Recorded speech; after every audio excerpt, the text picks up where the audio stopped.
भगवान श्री राम ने माता सीता को बताए इस एक पाप के कारण स्त्री 7 जन्मों तक विधवा होती है। रामचरितमानस रामायण एक दिन की बात है। भगवान श्री राम और माता सीता जी अपने 14 वर्ष वनवास के दौरान चित्रकूट में कुटिया बनाकर आराम कर रहे थे। तो माता सीता जी भगवान श्री राम से कहती हैं, हे प्राणनाथ, किस पाप के कारण एक स्त्री 7 जन्मों के लिए विधवा हो जाती है। तो भगवान श्री राम कहते हैं, हे प्रिय, मैं आपको एक ऐसी स्त्री की अद्भुत और शिक्षाप्रद कथा सुनाता हूँ जिसने अपने कर्मों के फलस्वरूप 7 जन्मों तक विधवा होने का दुख सहन किया। यह कथा न केवल समस्त मनुष्य जाति के कर्मों के महत्व को बताती है, बल्कि यह भी सिखाती है कि सच्ची भक्ति और पश्चाताप से मनुष्य अपने पापों से मुक्त हो जाएंगे। भगवान श्री राम कहते हैं, हे प्रिय, कृपया आप इस पुण्य फल को देने वाली यह कल्याणकारी कथा को ध्यान से मन लगाकर पूरा सुनिएगा। जो भी मनुष्य इस कल्याणकारी कथा को आधा अधूरा सुनता है तो उसे अशुभ फल की प्राप्ति होती है। इस पुण्य फल देने वाली कथा को जो भी मनुष्य ध्यान से मन लगाकर पूरा सुनता है तो उसे समस्त शुभ फल की प्राप्ति होती है। तो माता सीता जी कहती हैं, हे स्वामी, मैं कथा को ध्यान से मन लगाकर पूरा सुनूंगी। हे प्रभु, कृपया आप कथा को सुनाइए। तो भगवान श्री राम कथा को सुनाते हुए कहते हैं, हे प्रिय, एक दिन की बात है, द्वारका का भव्य महल अपनी दिव्यता से प्रकाशित हो गया था। सागर की लहरों की सुंदर आवाज़ और हवा की शीतलता ने वातावरण को आनंद से भर दिया था। इस दिव्य वातावरण में भगवान श्री कृष्ण अपने राज सिंहासन पर विराजमान थे। उसी समय देवर्षि नारद अपने हाथ में बीड़ा लिए महल में आते हैं। उनकी मुस्कान में हमेशा की तरह भगवान के प्रति अपार भक्ति दिख रही थी। भगवान श्री कृष्ण के पास पहुंचकर देवर्षि ने श्री कृष्ण को प्रणाम करते हुए बोले, हे नारायण, आपके चरणों में कोटि कोटि प्रणाम। तो भगवान श्री कृष्ण बोले, हे देवर्षि, आज आप बड़ी चिंता में दिख रहे हो। बताइए आपकी चिंता का क्या रहस्य है। यदि मैं आपकी चिंता दूर करने में कोई मदद कर सकूं तो अवश्य करूंगा। तो देवर्षि बोले, हे प्रभु, आप तो अंतर्यामी हैं, आप सब कुछ जानते हैं। फिर भी यदि आप मेरे ही मुख से मेरी चिंता का कारण जानना चाहते हैं तो आपका यह दास आपको संपूर्ण वृत्तांत बताएगा। हे प्रभु, आज मैंने एक बड़ा ही अजीब दृश्य देखा है। आज मैं जब धरती लोक का भ्रमण कर रहा था तो मैंने देखा कि एक स्त्री वृक्ष के नीचे रो रही थी। वह बेचारी जवानी में विधवा हो गई है। एक सर्प के काटने से उसके पति की मौत हो गई है और यम के दूत उसके पति की आत्मा को यमपुरी ले जा रहे थे। तो मैंने उस यमदूतों से बोला, हे यमदूतों, क्यों इस बेचारी स्त्री को जवानी में विधवा कर रहे हो। तो फिर यमदूतों ने मुझसे बोले, हे देवर्षि, हम तो यमराज की आज्ञा का पालन कर रहे हैं। यह जो स्त्री है, इसके भाग्य में विधवा होना ही लिखा है, इसलिए इसका विवाह कम आयु वाले पुरुष के साथ हुआ था और इसके लिए यह स्त्री खुद ही जिम्मेदार है। यह स्त्री ने जो पाप किए हैं उसी का दंड यह भोग रही है। इस स्त्री को 7 जन्मों तक विधवा होने का दंड मिला है। यमदूतों के मुख से यह बात सुनकर मुझे बड़ा आश्चर्य हो गया। उस स्त्री ने ऐसा कौन सा पाप किया था जिस कारण से उसे जवानी में ही विधवा होना पड़ गया है। यह जानने के लिए मेरे मन में जिज्ञासा हुई है। इसीलिए हे प्रभु, मैं आपके पास आया हूँ। हे प्रभु, अब आप ही मुझे बताइए कि वह कौन सा पाप है जिसे करने पर स्त्री को 7 जन्मों के लिए विधवा होना पड़ता है। तो भगवान श्री कृष्ण ने मुस्कुराते हुए उत्तर दिया, हे देवर्षि नारद, आपने ठीक ही किया है। जो यहाँ पर आ गए हो, आपके प्रश्न के माध्यम से समस्त संसार को यह ज्ञान भी प्राप्त हो जाएगा और आपकी शंका भी दूर हो जाएगी। लेकिन मैं आपको उस पाप के विषय में बताने से पूर्व एक प्राचीन कथा सुनाता हूँ। इस कथा का श्रवण करने पर आपको आपके सभी प्रश्नों के उत्तर मिल जाएंगे। जो भी स्त्री इस कथा का श्रवण करती है उसके सभी पाप समाप्त हो जाते हैं और वह जवानी में विधवा नहीं होती है। इसलिए हे देवर्षि नारद, आप इस कथा को सुनकर इसका प्रचार अवश्य कीजिएगा ताकि संसार की समस्त स्त्रियों को इसका लाभ मिल सके। तो देवर्षि नारद बोले, हे प्रभु, आपके मुख से कथा सुनना तो बड़े सौभाग्य की बात है। मैं अवश्य इस कथा को ध्यान से सुनूंगा और कथा को तीनों लोकों में प्रचार करूंगा। तो भगवान श्री कृष्ण ने नारद की जिज्ञासा को देखकर बोले, हे नारद, यह कथा एक स्त्री की है जिसने अपने पापों के कारण 7 जन्मों तक विधवा होने का दुख भोगती है। यह कथा आपको यह सिखाएगी कि कैसे हमारे कर्म हमारे भविष्य को प्रभावित करते हैं। इसलिए इस कथा को ध्यानपूर्वक सुनिएगा। पूर्व काल की बात है। रामपुर नामक नगर में एक धनवान व्यापारी रामदास रहते थे। उनकी पत्नी ममता, जो अत्यंत दयालु, धर्मपरायण और भगवान राम की अनन्य भक्त थी, उसका जीवन पूजा, दान और धर्म के कार्यों में समर्पित था। ममता अपने पति के साथ सुखी जीवन जी रही थी।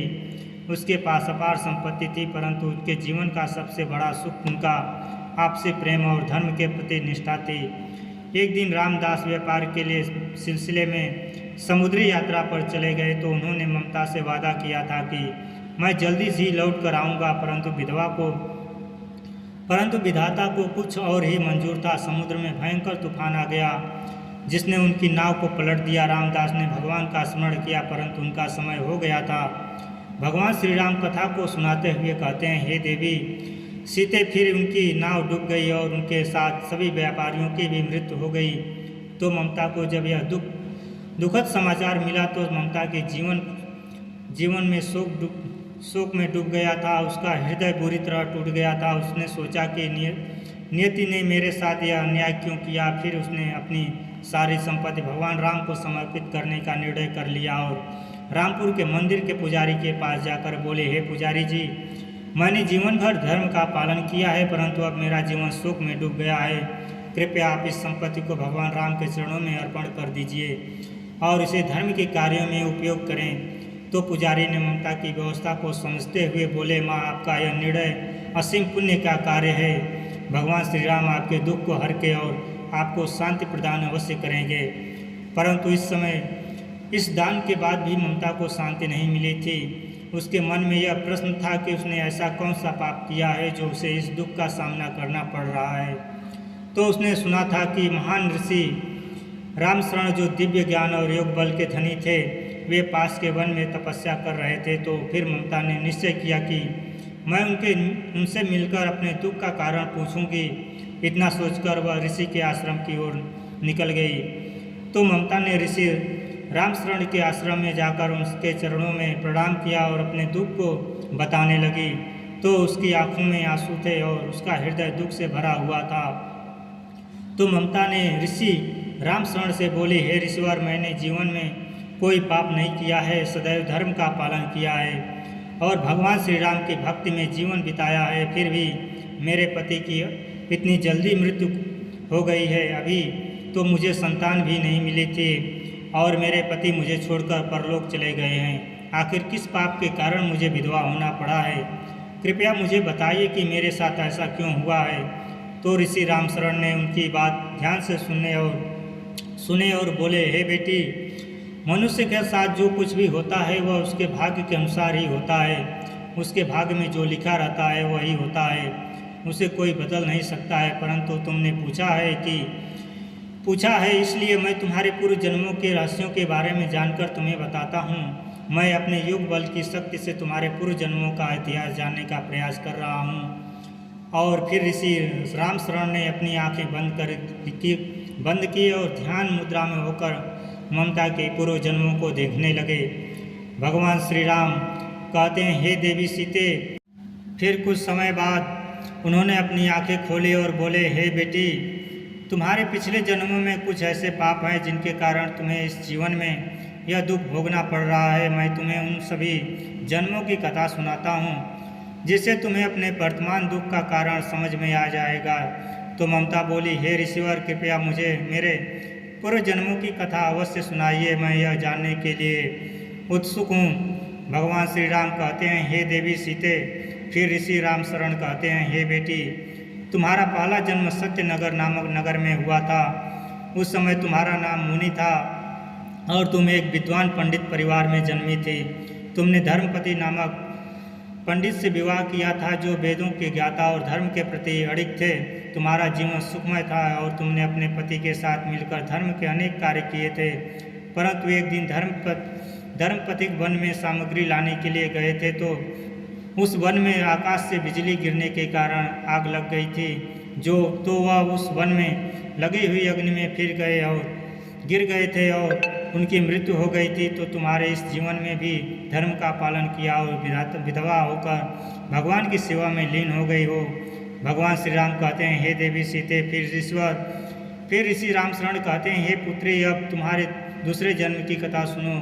दूसरे जन्म में तुमने धनपुरी नामक नगर में जन्म लिया था। तुम्हारा नाम चंदा था और तुमने वाणिज्य कर एक धनी सेठ के विवाह किया था। वाणिज्य कर में अपार सफलता पाई थी, परंतु धन के लोभ में वह सदैव व्यापार के सिलसिले में यात्रा पर रहता था। तो एक दिन व्यापार के लिए समुद्र पार जाते समय वाणिज्य कर धनचंदा से बोला, प्रिय, यह व्यापार यात्रा में संपन्न करने के शीघ्र ही लौट आऊँगा और फिर हम दोनों सुखपूर्वक जीवन बिताएंगे। तो वह चंदा ने उसे विदा करते हुए बोली, हे स्वामी, मैं आपकी कुशलता के लिए भगवान से प्रार्थना करती हूँ, आप जल्दी लौट कर आएँ। परंतु फिर उनकी नाव सागर में भयंकर तूफान में फंस गई और वह वहीं मारा गया।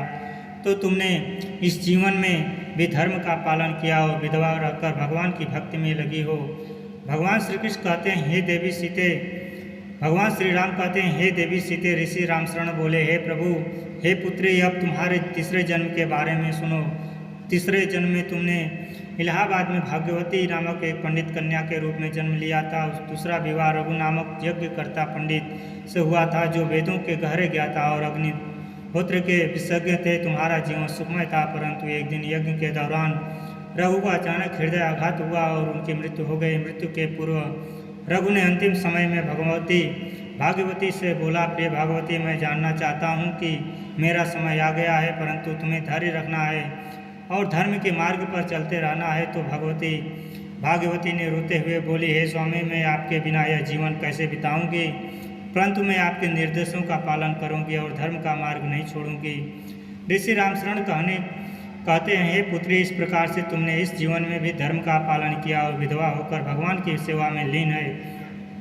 भगवान श्री राम कहते हैं, हे देवी सीते। ऋषि रामशरण बोले, हे पुत्री, अब तुम्हारे चौथे जन्म के बारे में सुनो। चौथे जन्म में तुमने हस्तिनापुर के पास के एक नगर में एक क्षत्रिय परिवार में धनवती के रूप में जन्म लिया था। तुमने विजयसेन नामक राजा से विवाह किया था, जो अत्यंत पराक्रमी और धर्मनिष्ठा से थे। तुम दोनों ने एक साथ धर्म और समाज के लिए अनेक कार्य किए। और फिर एक दिन विजयसेन युद्ध के लिए जा रहा था, तो उसने युद्ध के लिए प्रस्थान करते समय धनवती से बोला, प्रिय धनवती, मेरा कर्तव्य मुझे युद्ध के मैदान में बुला रहा है, तुम धैर्य रखो, मैं और मेरी अनुपस्थिति में राज्य का ध्यान रखो।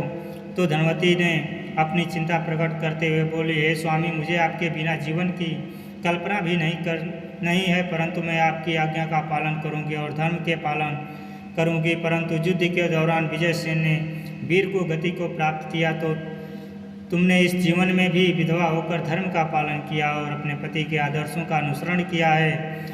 भगवान श्री राम कहते हैं, हे देवी सीते। ऋषि रामशरण बोलते हैं, हे पुत्री, अब तुम्हारे पांचवें जन्म के विषय में सुनो।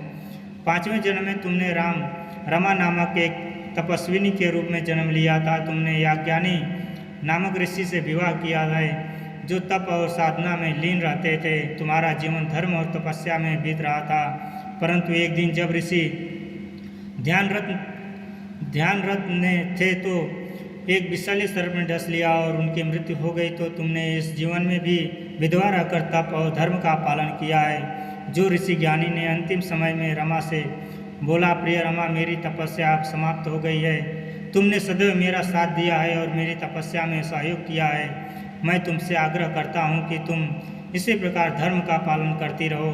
तो रमा ने आंसू भरे नेत्रों से बोली, हे ऋषवर, आपके बिना यह तपस्या का मार्ग कठिन होगा, परंतु मैं आपके निर्देशों का पालन करूंगी। भगवान श्री राम कहते हैं, हे देवी सीते।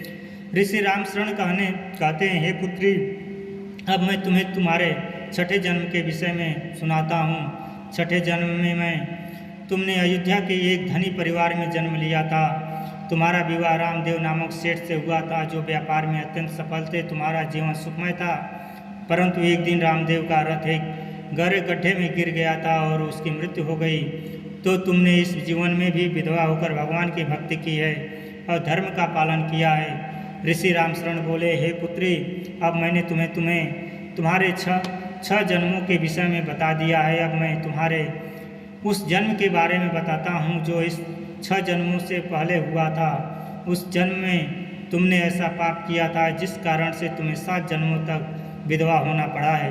भगवान श्री राम कहते हैं, हे देवी सीते, इसलिए अब उस जन्म का वृत्तांत तुम ध्यान से सुनो।